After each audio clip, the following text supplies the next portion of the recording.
అందరికీ నమస్కారం. ఈ మధ్య కాలంలో అందరూ ఎక్కువగా ఆచరిస్తున్న వ్రతం ఈ 7 శనివారాల వ్రతం. నేను చేసిన ఈ 7 శనివారాల వ్రతం గురించి నాకు తెలిసిన కొన్ని విషయాలు మీకు చెప్పాలి అని అనుకుంటున్నాను. కొత్తగా 7 శనివారాల వ్రతం మొదలు పెట్టాలనుకున్నవారు కంగారు పడకుండా, కొంతమంది చేసినట్లుగా ఆర్భాటాలకు పోకుండా మనస్ఫూర్తిగా ఆ 7 కొండల వాడిని తలుచుకుంటూ ఈ 7 శనివారాల వ్రతం మొదలుపెట్టండి. మీకు కుదిరితే ప్రసాదాలు మీరే చేయడానికి ట్రై చేయండి. అంతేకాని ముందు రోజు చేసి పెట్టుకోవడం కానీ, వేరే దగ్గర నుంచి బుక్ చేసుకొని తెచ్చుకోవడం కానీ ప్రసాదాలు స్వామివారికి పెట్టకండి. ఫస్ట్ వారం ఎక్కువగా ప్రసాదాలు చేయకండి, కంగారు పడొద్దు. ఫస్ట్ వారం కొంచెం కన్ఫ్యూజ్ అవుతాం. అలా కన్ఫ్యూజ్ అవ్వకుండా ఉండాలి అని అంటే ఫ్రూట్స్ కానీ, పాలు ఇలాంటివి తొందరగా అయిపోయేటి ప్రసాదాలు పెట్టుకోండి.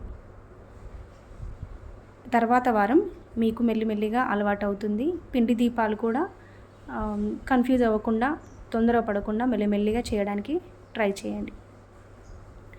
పూజకి ప్రసాదాలు 3 కానీ, 5 కానీ, 9 కానీ చేయండి. ముందు ఫస్ట్ వారం 3 ప్రసాదాలు చేయండి. మెల్లిమెల్లిగా పెంచుకుంటూ వెళ్ళండి. ప్రసాదాల విషయంలో స్వామివారికి ఇష్టమైన ప్రసాదాలలో ఖచ్చితంగా నువ్వుల లడ్డు ఉండాలి. పాలు, పంచదార వేసి పెట్టినా కూడా స్వామివారికి ఇష్టంగా స్వామివారు తీసుకుంటారు. కాబట్టి ప్రసాదాల విషయంలో తప్పులు చేయకండి. పూజలో పాటించవలసిన మెయిన్ నియమాలు ఏంటి అంటే 7 దీపాలు, కుదిరితే కలశం పెట్టుకోండి. ముందుగా వినాయకునికి పూజ చేయండి. తర్వాత ప్రసాదాలు, కుదిరితే అంగులు ఆర్భాటాలు, 7 స్టెప్స్ ఇవన్నీ కాకుండా వెంకటేశ్వర స్వామి వజ్రకవచం 7 సార్లు చదవడానికి ట్రై చేయండి. లక్ష్మీ అష్టోత్తర శతనామావళి, వెంకటేశ్వర స్వామి శతనామావళి ఇలా చదువుకుంటూ పూజలో కూర్చోండి. స్వామివారు అలంకార ప్రియుడు. తులసిమాల ఖచ్చితంగా మన చేత్తో చేస్తే చాలా మంచిది. తులసిమాల స్వామివారికి చాలా ఇష్టం కాబట్టి తులసిమాల ఖచ్చితంగా ఉండాలి. సువాసన భరితమైన పువ్వులు కూడా స్వామివారికి ఇష్టం కాబట్టి సువాసన భరితమైన పువ్వులతో కూడా స్వామివారిని పూజించండి. తర్వాత ముడుపు కట్టుకునే విషయంలో కూడా ఎంత కట్టాలి ఏంటి అనేది దానికి నియమాలు ఏమీ లేవు. మనకు తోచినంత స్వామివారికి ముడుపు కట్టుకోండి. ప్రసాదాలు మాత్రం ముందు రోజే పులిహోర కానీ, లడ్డూలు కానీ ముందు రోజే చేసుకొని పెట్టుకోకండి.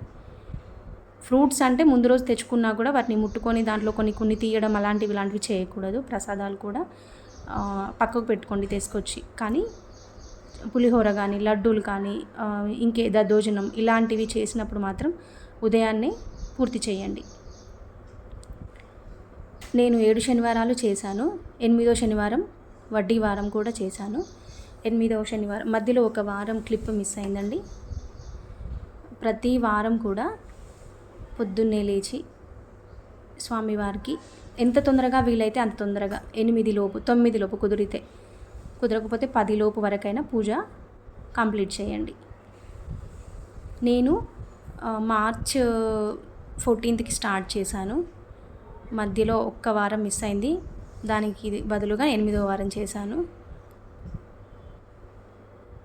దీపాలు కూడా మనము పూజించే దేవుడికి రోజు మన కులదైవానికి ఫస్ట్ పూజ చేసిన తర్వాత 7 శనివారాల వ్రతం స్టార్ట్ చేయండి. ఏ రోజైనా సరే, ఎప్పుడైనా ఏ వ్రతం చేసినా కూడా మన కులదైవానికి ఖచ్చితంగా పూజ చేయాలి. కలశం అనేది మనము నియమం అత్యవసరమా, అది ఖచ్చితంగానా అని అంటే అది మన ఇష్టం. కలశం పెట్టుకుంటే మాత్రం చాలా మంచిది. వ్రతం అంటేనే కలశం కాబట్టి పెట్టుకోవడానికి ట్రై చేయండి. ఇంకా ప్రసాదాలకు పోతే ఎంత క్వాంటిటీలో పెట్టాలి అని అంటే ప్రసాదాలు ఎప్పుడైనా సరే స్వామివారికి ఒక మనిషి భోజనం పూర్తి భోజనం మన ఒక మనిషికి ఎంతైతే తింటాడో అంత మంచిగా అన్ని ఫ్రూట్స్ కానీ అన్నీ ఒక పులిహోర ఒకటే చేసి ఎక్కువ పెట్టడం కాకుండా అన్ని పండ్లు కానీ, లడ్డూలు, దద్దోజనం అన్నీ చేసి స్వామివారికి పెట్టండి.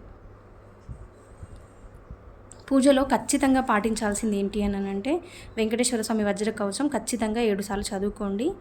అలాగే ఒక వెంకటేశ్వర స్వామికే కాకుండా లక్ష్మీ అష్టోత్తర శతనామావళి కూడా చదువుకోవడానికి ట్రై చేయండి. కుదిరితే విష్ణు సహస్రనామాలు కూడా చదువుకోవడానికి ట్రై చేయండి. అంత టైము ఉంటే ఖచ్చితంగా చాలా మంచిది. విష్ణు సహస్రనామం చదివితే కూడా చాలా మంచిది. టైం ఉంటే ఖచ్చితంగా చదవండి. వెంకటేశ్వర స్వామి శతనామావళి కూడా నేర్చుకొని చదవండి. ఇది నా 7 శనివారాల వ్రతం. నేను చాలా సంతోషంగా చేశాను. మీరందరూ కూడా ఈ 7 శనివారాల వ్రతం చేయాలని నేను మనస్ఫూర్తిగా కోరుకుంటున్నాను. నా 7 శనివారాల వ్రత పూజా విధానాన్ని మీతో అందరితో షేర్ చేసుకున్నందుకు నేను చాలా చాలా సంతోషంగా ఉంటున్నాను. ఈ వీడియో కనుక నచ్చినట్లయితే లైక్ చేయండి, సబ్స్క్రైబ్ చేయండి. అందరికీ ధన్యవాదాలు.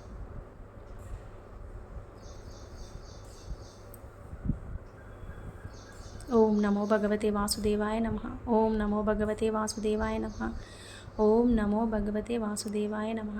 ఓం నమో భగవతే వాసుదేవాయ నమః.